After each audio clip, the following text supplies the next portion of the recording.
Model yang aku guna ni ialah MC Dodo CH43967 watt JN charger. Satu pengecas yang kecil tapi sangat padat dengan spesifikasi. Bila aku unbox, rasa dia solid, tak ringan sangat, tak berat sangat. Dalam kotak, ada charger saja sebab kabel dah siap terbina. Bila pegang, rasa kemas, tak longgar dan kabel tu bila ditarik memang smooth, tak tersekat. Aku tarik kabel tu keluar sampai panjang penuh, 65 cm, kemudian aku cucuk ke phone dulu. Bila port USB-C built-in tu masuk ke phone, display LED terus menyala. Mula-mula dia tunjuk 9 watt, lepas beberapa saat naik jadi berbelas watt. Sebab phone aku tengah hadap fast charging PD. Memang puas hati bila boleh nampak sendiri. Watt tu bergerak naik turun ikut keadaan bateri. Tak berhenti kat situ, aku tarik kabel tu sikit, retract balik, bagi dia gulung semula kabel built-in. Kemudian aku tarik balik kabel dan sambung semula untuk test pada laptop i7 Gen 10 aku yang memang support USB-C charging. Bila aku cucuk, LED display terus lompat kepada hampir 45 hingga 50 watt. Tak ada isu panas berlebihan. Bunyi coil wine pun tak ada. Dari situ aku dah mula rasa yang charger kecil ni bukan main-main. Lepas aku test laptop, aku cuba pula pada power bank.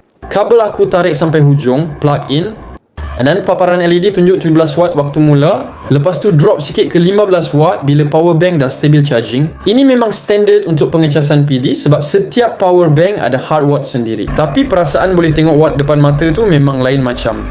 Buat aku faham apa yang sebenarnya berlaku masa mengecas. Lepas selesai test built-in kabel, aku ambil pula kabel Zebra Type-C untuk test sekali dengan produk ni. Aku sambungkan kabel Zebra ke port USB-C pada charger, lepas tu cucuk ke laptop dan power bank. Kedua-duanya boleh cas serentak dan paparan LED berubah-ubah ikut watt untuk setiap output. Kabel Zebra pula memang terkenal laju, jadi gabungan dia memang dapat kuasa maksimum laptop aku perlukan. Seterusnya, aku buat test cas serentak. Phone aku pakai kabel terbina yang ditarik keluar, manakala power bank pakai kabel Zebra.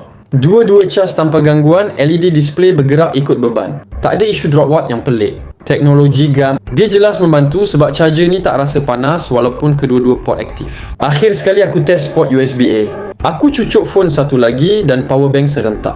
Walaupun USB-A bukan paling laju, tapi still stabil dan cukup kuat untuk phone biasa. Yang penting, dua peranti serentak tak jadi masalah. Teknologi GAN buatkan charger ni lebih sejuk, lebih efisien dan lebih kuat berbanding charger biasa. Paling menarik, ada paparan digital yang tunjuk watt secara real time. Jadi aku memang boleh nampak sendiri berapa kuasa setiap peranti tengah serap. Kalau kau nak pengecas yang bukan sekadar laju tapi sangat praktikal, pintar dan ringkas, aku memang sangat recommend benda ni. Dapatkannya di beg orange sekarang dan rasa sendiri kepuasan tengok watt naik depan mata sambil semua. Peranti kau dicas penuh tanpa tunggu lama.